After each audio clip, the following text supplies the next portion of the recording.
À la suite d'une réunion extraordinaire le 11 mai dernier, le conseil d'administration alors en place a décidé de fermer les portes du centre d'interprétation du cuivre de Murdochville pour la saison 2017. Des difficultés financières datant de plusieurs années sont à l'origine de cette fermeture temporaire. On a aux alentours de 185 000 de déficit qu'il faut combler avant de réouvrir. On a beaucoup de fournisseurs importants tels que Hydro, TELUS, le syndicat, même les ministères du revenu provincial et fédéral. Le centre d'interprétation du cuivre se retrouve maintenant sans administrateur. 6 des 7 personnes faisant partie du CA ont démissionné à la suite de cette assemblée.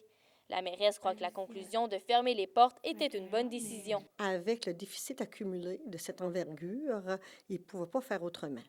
Mais ceci étant dit, il est certain qu'avant qu'il y ait des choses qui sont faites, il va falloir qu'il y ait un plan de restructuration, un très bon plan de restructuration qui soit élaboré, et ensuite de ça, un conseil d'administration fort. Nathalie Lavoie, une citoyenne de Murdochville, ne compte pas rester les bras croisés.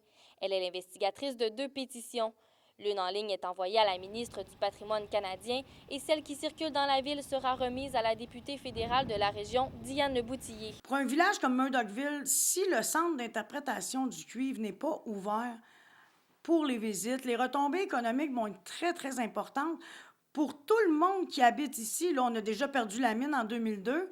On est passé de 5 000 personnes à 700. Il ne faudrait pas perdre ce qu'on a en ce moment. Elle croit que plusieurs démarches peuvent être faites rapidement pour assurer l'ouverture du centre cet été sans avoir à régler la dette immédiatement. Mon intention, c'est de garder mon village vivant. Une réunion avec la population citoyenne est prévue ce jeudi soir afin de reconstituer un conseil d'administration le plus rapidement possible. Stéphanie Collin, Murdochville.